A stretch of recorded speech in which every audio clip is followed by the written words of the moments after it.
Break के बाद India special में एक बार फिर से आप सभी का स्वागत है। खबरों की भीड़ में अक्सर कई खबरें खो जाती हैं। हम जानते हैं कि आपके लिए हर एक खबर जरूरी है, इसलिए हम आपके लिए खबरों का एक ऐसा बुलेटिन लेकर आए हैं जिसके बाद अब आपकी कोई भी खबर छूटेगी नहीं। अब 1 मिनट में एक खबर।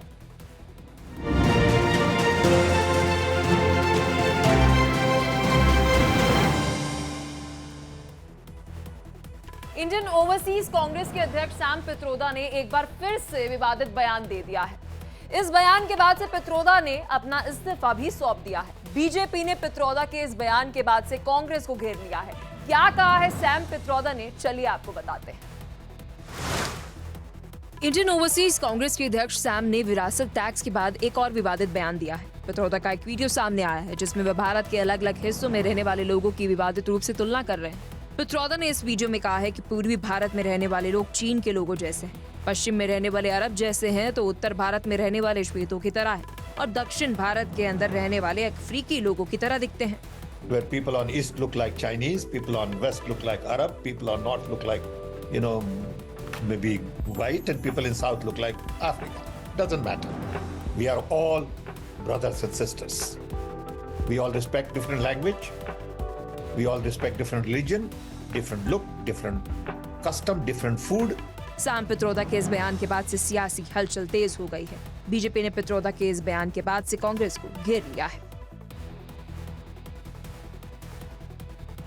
सैम पित्रोदा के रंगभेद वाले बयान पर पीएम मोदी ने जोरदार प्रहार किया। प्रधानमंत्री नरेंद्र मोदी ने कांग्रेस को घेरते हुए कहा कि सैम पित्रोदा ने ऐसा बयान देकर देशवासियों को गाली दी है।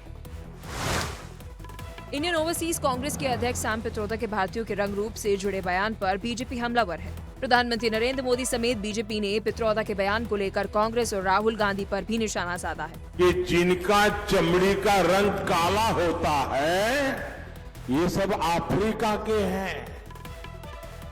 मतलब आप सबको, मेरे देश के अनेक लोगों को चमड़ी के रंग के आधार पर उन्होंने इतनी बड़ी गाली दे दी। प्रधानमंत्री नरेंद्र मोदी ने कहा है कि सैम पित्रोदा ने रंग के आधार पर भारतीयों को गाली दी है। ये शाहजादे के अंकल, वो उनका फिलोसोफर एंड गाइड है। ये शहजादे, ये थर्ड प्लेयर को कंफ्यूजन होते तो सलाह लेते हैं। फिलहाल सैम पित्रोदा के इस बयान के बाद से बीजेपी के नेताओं ने कड़ी प्रतिक्रिया दी है। कांग्रेस इस मुद्दे पर घिरती नजर आ रही है। तो सैम पित्रोदा के विवादित बयान के बाद से बीजेपी के नेताओं की कड़ी प्रतिक्रिया आनी शुरू हो गई है। बीजेपी के कई नेताओं ने कांग्रेस पर करारा वार किया है। सैम पित्रोदा के विवादित बयान के बाद से बीजेपी के नेताओं की कड़ी प्रतिक्रिया आनी शुरू हो गई है। पूर्वोत्तर भारत के लोगों को चीन के लोगों जैसा और दक्षिण भारत के लोगों को अफ्रीकी बताने वाले सैम पित्रोदा के बयान पर असम के मुख्यमंत्री हेमंत बिस्वा शर्मा ने बेहद कड़ी प्रतिक्रिया दी है। बीजेपी सांसद रविशंकर प्रसाद ने कहा है कि सैम पित्रोदा भारत को नहीं समझते हैं, वो राहुल गांधी के सलाहकार हैं। अब समझ आता है कि राहुल गांधी इतना अनाप शनाप क्यों बोलते हैं। राहुल गांधी के एडवाइजर हैं। अब मैं समझ गया कि राहुल गांधी इस तरह से अनाप शनाप क्यों बोलते हैं। इस पर क्या टिप्पणी की जाए। न हिंदुस्तान समझते हैं न देश की विरासत समझते हैं। बीजेपी नेता मुख्तार अब्बास नकवी ने कांग्रेस पर करारा वार करते हुए कहा है कि ये पप्पू के प्रॉक्सी प्रोफेसर हैं। इनके इसी ज्ञान से कांग्रेस देश की पार्टी से अब मोहल्ले की पार्टी बनकर रह गई है। जो पप्पू के प्रॉक्सी प्रोफेसर है, उनकी इसी तरह की अज्ञानता और इसी तरह की बेवकूफियों ने कांग्रेस जो कभी मुल्क की पार्टी थी, मोहल्ले की मैगी बना दिया है। आज प्रधानमंत्री नरेंद्र मोदी ने तेलंगाना में 3 जनसभाएं की। करीमनगर की सभा में प्रधानमंत्री नरेंद्र मोदी ने अंबानी अडानी को लेकर राहुल गांधी की चुप्पी पर सवाल उठाए। प्रधानमंत्री नरेंद्र मोदी ने एक बार फिर से मिशन साउथ पर फोकस किया है। आज प्रधानमंत्री नरेंद्र मोदी ने तेलंगाना में 3 जनसभाएं की। करीमनगर की सभा में प्रधानमंत्री नरेंद्र मोदी ने अंबानी अडानी को लेकर राहुल गांधी की चुप्पी पर सवाल उठाए। प्रधानमंत्री नरेंद्र मोदी ने राहुल गांधी पर करारा प्रहार किया है। मैं आज तेलंगाना की धरती से पूछना चाहता हूं, जरा ये शाहजादे घोषित करें कि चुनाव में ये अंबानी अडानी से कितना माल उठाया है। पीएम मोदी ने सवाल करते हुए पूछा है कि आखिर राहुल ने अंबानी अडानी को गाली क्यों देना बंद कर दिया। आखिर ऐसी कौन सी डील की है राहुल गांधी? क्या सौदा हुआ है? आपने रातों रात अंबानी अडानी इनको गाली देना बंद कर दिया। अपने भाषण में प्रधानमंत्री नरेंद्र मोदी ने कहा है कि राफेल का मुद्दा ध्वस्त होने के बाद कांग्रेस ने उद्योगपतियों को टारगेट किया था, लेकिन चुनाव की घोषणा के बाद से इन्होंने उद्योगपतियों के नाम लेने बंद कर दिए। बीजेपी के राष्ट्रीय अध्यक्ष जेपी नड्डा और आईटी सेल के हेड अमित मालविया की मुश्किलें बढ़ सकती हैं। कर्नाटक पुलिस ने बीजेपी प्रमुख जेपी नड्डा और आईटी सेल प्रमुख अमित मालविया को तलब किया है। क्या है पूरा मामला, 1 मिनट में पूरी खबर। बीजेपी अध्यक्ष जेपी नड्डा और आईटी सेल के हेड अमित मालवीय की मुश्किलें बढ़ सकती है। कर्नाटक बीजेपी के एक्स हैंडल से किए गए विवादित पोस्ट के मामले में अब राज्य पुलिस की तरफ से कार्रवाई शुरू हो गई है। कर्नाटक पुलिस ने इस मामले में बीजेपी प्रमुख जेपी नड्डा और आईटी सेल प्रमुख अमित मालवीय को तलब किया है।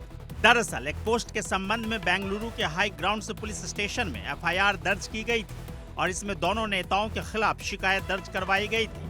जांच अधिकारी ने उन्हें समन जारी कर दिया है। उन्हें पेश होने के लिए 1 हफ्ते का समय दिया गया है। दरअसल कर्नाटक बीजेपी की तरफ से एक्स पर मुस्लिम आरक्षण के मुद्दे पर एक एनिमेटेड वीडियो डाला गया था, जिसमें इस बात का दावा किया गया था कि कांग्रेस आरक्षण और फंड आवंटन में पिछड़े वर्ग के बदले मुसलमानों का पक्ष लेती है। कांग्रेस ने अपमानजनक सामग्री पोस्ट करने के लिए कर्नाटक बीजेपी प्रमुख वी.वाई. विजेंद्र के खिलाफ शिकायत के साथ चुनाव आयोग से संपर्क किया था। यूपी के सीएम योगी आदित्यनाथ ने आज कांग्रेस के वरिष्ठ नेता सोनिया गांधी के दिए बयान पर करारा वार किया। सीएम योगी आदित्यनाथ ने सोनिया गांधी को नसीहत दी है। चलिए आपको बताते हैं पूरी। यूपी के मुख्यमंत्री योगी आदित्यनाथ आज गोरखनाथ मंदिर परिसर में मीडिया से बातचीत करते हुए कांग्रेस के वरिष्ठ नेता सोनिया गांधी पर जोरदार हमला किया।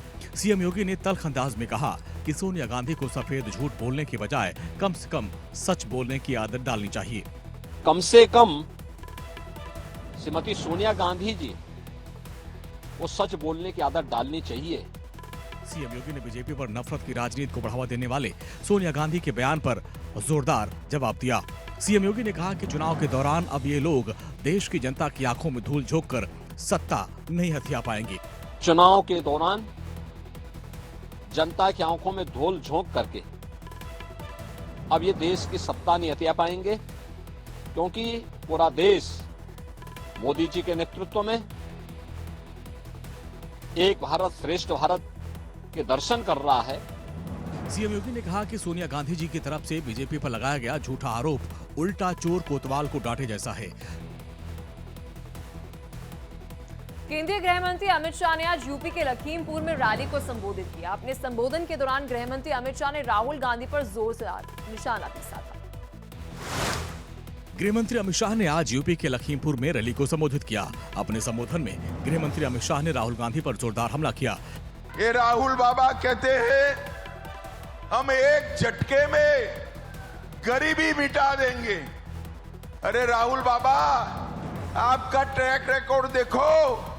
आपकी दादी ने एक झटके में आपातकाल लगाया, पिताजी ने एक झटके में ट्रिपल तलाक को फिर से इंट्रोड्यूस कर दिया और आपकी पार्टी ने एक झटके में पिछड़ा समाज का आरक्षण छीनने का काम किया है।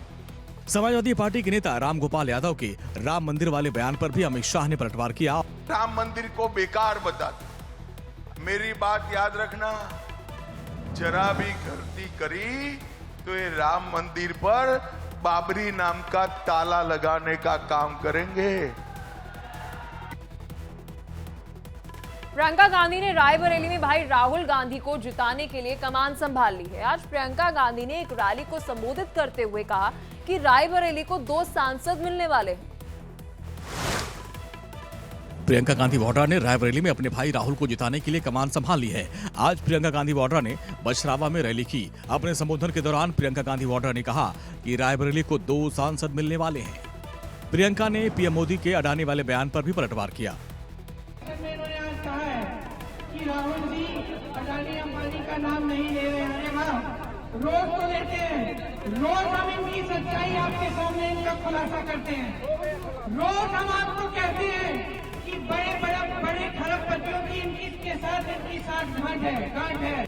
प्रियंका गांधी ने राहुल गांधी की भारत जोड़ो यात्रा का भी जिक्र करते हुए कहा कि राहुल ने कन्याकुमारी से लेकर देश भर में 4000 किलोमीटर की यात्रा की। ये यात्रा ये बताने वाली थी कि देश की राजनीति की दिशा गलत है, अब इसे बदलना होगा।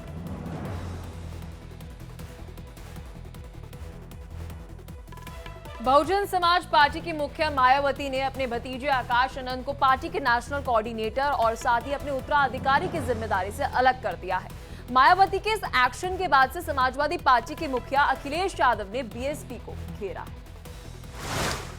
बीएसपी मुखिया मायावती ने अपने भतीजे आकाश आनंद को पार्टी के नेशनल कोऑर्डिनेटर और अपने उत्तराधिकारी की जिम्मेदारी से अलग कर दिया। उन्होंने सोशल मीडिया एक्स पर इसकी घोषणा करते हुए कहा कि मूवमेंट के व्यापक हित में पूर्ण परिपक्वता आने तक फिलहाल उन्हें इन दोनों जिम्मेदारियों से अलग रखा जा रहा है।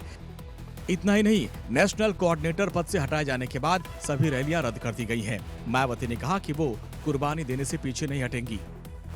आकाश आनंद को पार्टी के नेशनल कोऑर्डिनेटर पद से हटाने और उनसे अपना उत्तराधिकार का पद वापस लेने के बाद बीएसपी के अंदरूनी मसले में समाजवादी पार्टी के मुखिया अखिलेश यादव ने जोरदार हमला किया। अखिलेश ने कहा कि लोकसभा चुनाव में बसपा एक सीट भी आती नहीं नजर आ रही है, क्योंकि बसपा के अधिकांश परंपरागत समर्थक इस बार संविधान और आरक्षणों को बचाने के लिए इंडिया गठबंधन को वोट दे रहे हैं। आपको बता दें कि मायावती ने पिछले साल 10 दिसंबर को अपने छोटे भाई आनंद कुमार के 29 साल के बेटे आकाश को राजनीतिक उत्तराधिकारी बनाने की घोषणा की थी। दिल्ली के पूर्व डिप्टी सीएम मनीष सिसोदिया की जमानत के मामले में आज दिल्ली हाई कोर्ट में सुनवाई हुई थी। इस सुनवाई के दौरान कोर्ट ने क्या कहा है, चलिए विस्तार से आपको खबर बताते हैं। दिल्ली के पूर्व डिप्टी सीएम सिसोदिया की जमानत के मामले में आज दिल्ली हाई कोर्ट में सुनवाई हुई। सुनवाई के दौरान अपना जवाब दाखिल करने के लिए ईडी और सीबीआई ने 7 दिन का समय मांगा है। इस मामले में दिल्ली हाई कोर्ट ने एजेंसियों को 4 दिन का समय दिया। दिल्ली हाई कोर्ट में अब मनीष सिसोदिया की जमानत याचिका पर अगली सुनवाई सोमवार को होगी। इसके पहले दिल्ली हाई कोर्ट ने शुक्रवार 3 मई को सीबीआई और ईडी को नोटिस जारी कर जवाब दाखिल करने का निर्देश दिया था। आज सुनवाई के दौरान ईडी और सीबीआई के वकील कोर्ट के सामने पेश हुए। उन्होंने कहा कि उन्हें मामले पर अपना जवाब दाखिल करने के लिए और समय चाहिए।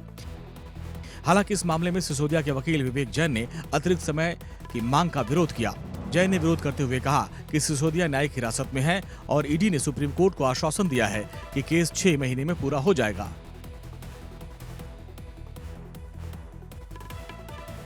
दिल्ली में लोकसभा चुनाव में वोटिंग से पहले सियासी पारा चढ़ा हुआ है। दिल्ली के मंत्री गोपाल राय ने बीजेपी पर करारा वार किया है। दिल्ली में लोकसभा चुनाव में वोटिंग से पहले सियासी पारा चढ़ा हुआ है। आम आदमी पार्टी भी जोर शोर से प्रचार अभियान में जुटी हुई है। दिल्ली के मंत्री और आम आदमी पार्टी के वरिष्ठ नेता गोपाल राय ने दावा किया कि बीजेपी लोकसभा में हार रही है। जिन जिन राज्यों में भारतीय जनता पार्टी को पिछली बार जितनी सीटें मिली थी, हर राज्य में जिस क्षेत्र में अभी तक मतदान हुआ है, वहां भारतीय जनता पार्टी की सीटें लगातार कम हो रही हैं। गोपाल राय ने देश में तानाशाही का आरोप लगाते हुए कहा कि अरविंद केजरीवाल की गिरफ्तारी, हेमंत सोरेन की गिरफ्तारी बीजेपी के तानाशाही का ट्रेलर है।